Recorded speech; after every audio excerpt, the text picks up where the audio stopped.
Hello guys, আসসালামু আলাইকুম। কেমন আছেন সবাই? আলহামদুলিল্লাহ, আমি অনেক ভালো আছি।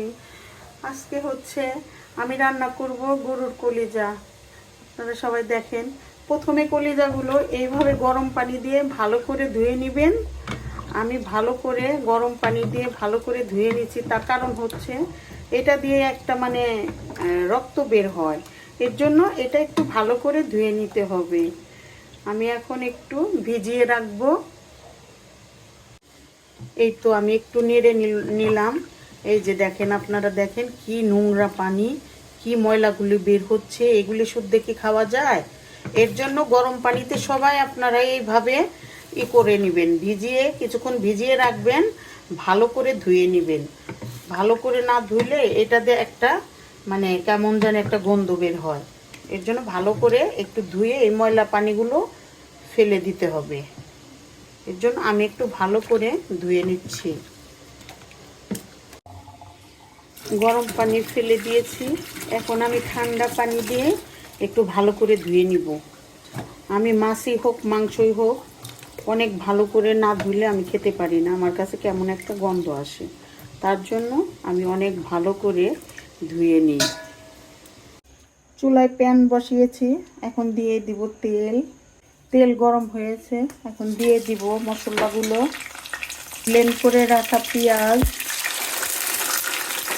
একটু নেড়ে নিব, দিয়ে দিব পরিমাণ মতো লবণ, একটু আবার নেড়ে নিব। রোস্ট হোক, মাংস হোক, কলিজা হোক, এগুলিতে পেঁয়াজটা ব্লেন্ড করে দিলে হয় কি গ্রেভিটা ভালো আসে।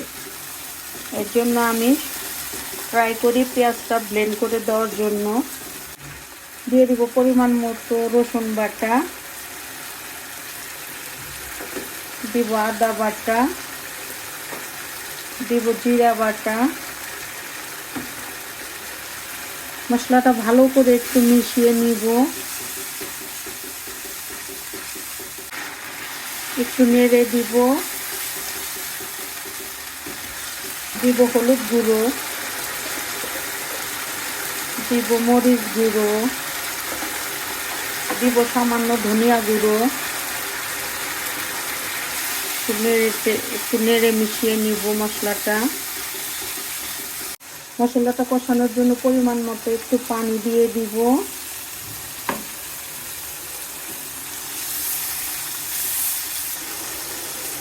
কিছুক্ষণ মশলাটা একটু কষিয়ে নিব।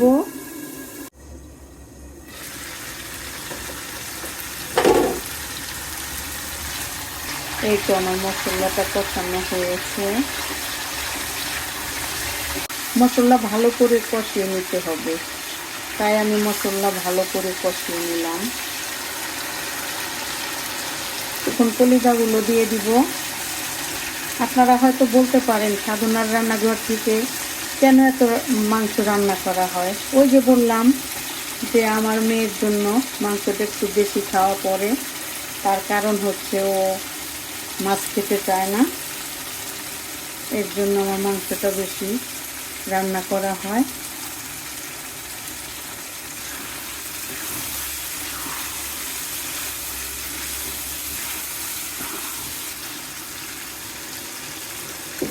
কষানোর জন্য একটু পরিমাণ মতো পানি দিয়ে দিব। কালারটা অনেক সুন্দর এসেছে।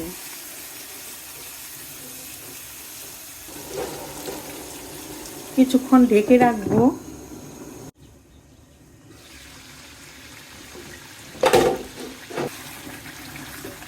তো কলিজাগুলো কষানোর শেষের দিকে।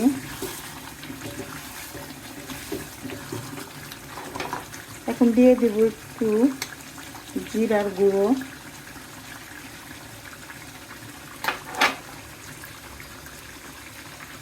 দিয়ে দেব একটু হাতে মশলা গুঁড়ো করে রাখা, দিয়ে দেব।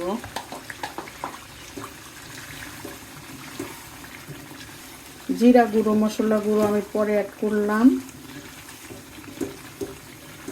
কালারটা সেই সুন্দর এসেছে।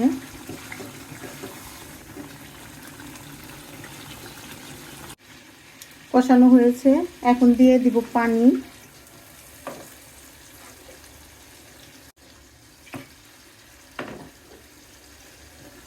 একটু নেড়ে দিব।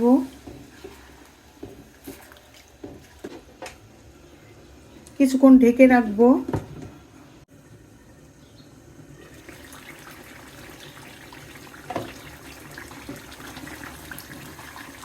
একটু নেড়ে দিব।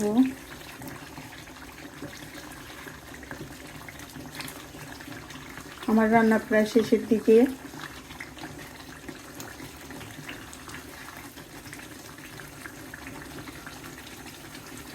এভাবে সুন্দর করে আপনারা ট্রাই করবেন রান্না করার জন্য। এই তো আমার গরুর কলিজা রান্না কমপ্লিট। আমার রান্না যদি আপনাদের ভালো লেগে থাকে তাহলে অবশ্যই লাইক, কমেন্ট, শেয়ার করবেন।